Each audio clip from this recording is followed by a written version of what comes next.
Welcome back to the channel. So today, yet another M3 competition, this time in Toronto Red. Toronto Red, I think, is named after the Canadian Motorsport Parkway up near Toronto, also known as MoSport, home of the Canadian Grand Prix and some other races as well.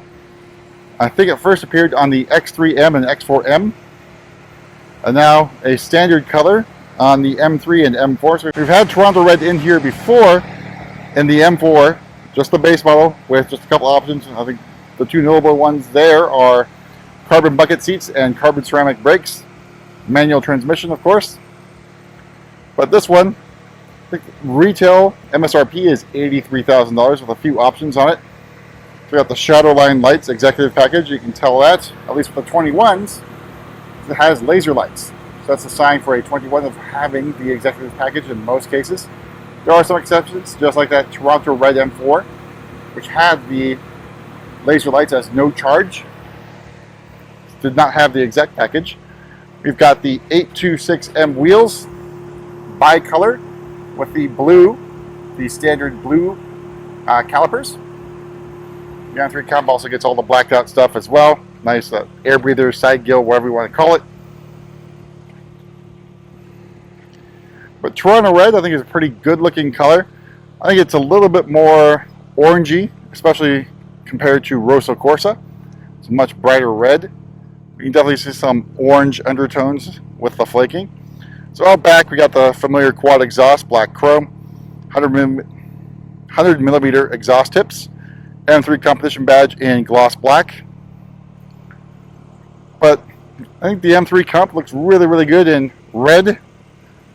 The question for you guys is, would you go for the standard red here, or would you go for an individual red, say an Imola red, of course Rosso Corsa, there's Melbourne red, a bunch of other reds on the metallic side, like a Barber red, Indianapolis red.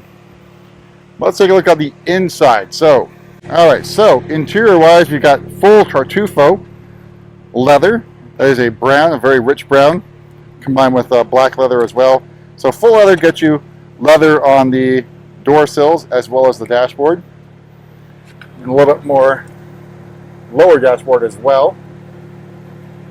Of course, with Tartufo, what you're getting are standard M Sport seats, which I think look pretty good. They are fairly comfortable, but you know, the bolstering compared, of course, to the carbon bucket seats leaves something to be desired, in my opinion.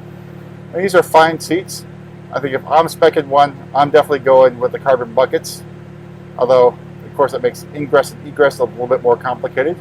But I think it's worth the price, especially if you're going to track the car or you like staying put in the seat when driving. Alright, so sorry about the air being in full blast here. It is quite hot. Yesterday was over 100 degrees. Today we're mid to high 90s. So back to the car. So we don't have the driver assistance professional package, so just standard cruise control. We've got the 10-stage traction control that's featured in the M-Drive Professional, which gets you that traction control feature, as well as a different M mode, which is track. We've also got the parking assistance package, which is another $800. That gets you that top-down view, plus the 360 cameras. I think well worth that price of admission. But that's about it for the front here. Let's go take a look at the back seat. Alright, so here it is, Tartufo in all its glory in the back.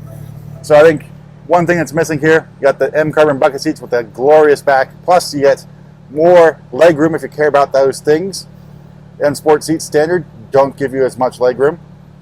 You got your little climate control zone back here. And I think one thing I forgot to mention rather quickly was that this car's got the optional accessory called the floating center cap. So just like Rolls-Royce, which is a BMW sort of, I don't want to say owned, I think just own the name and brand of that. But they've got the floating center cap, so if you're an obsessive compulsive photographer and you like taking photos of your car, you never have to worry about the logo being out of whack, say, over here like this. It's always going to be right side up for your photography needs. So that's about it for the M3 Comp in Toronto Red. So let us know what you think about Toronto Red. Or would you go for an individual red, say an Imola red, Indianapolis red, whatever have you. Let us know in the comments below, and we'll see you at the next video.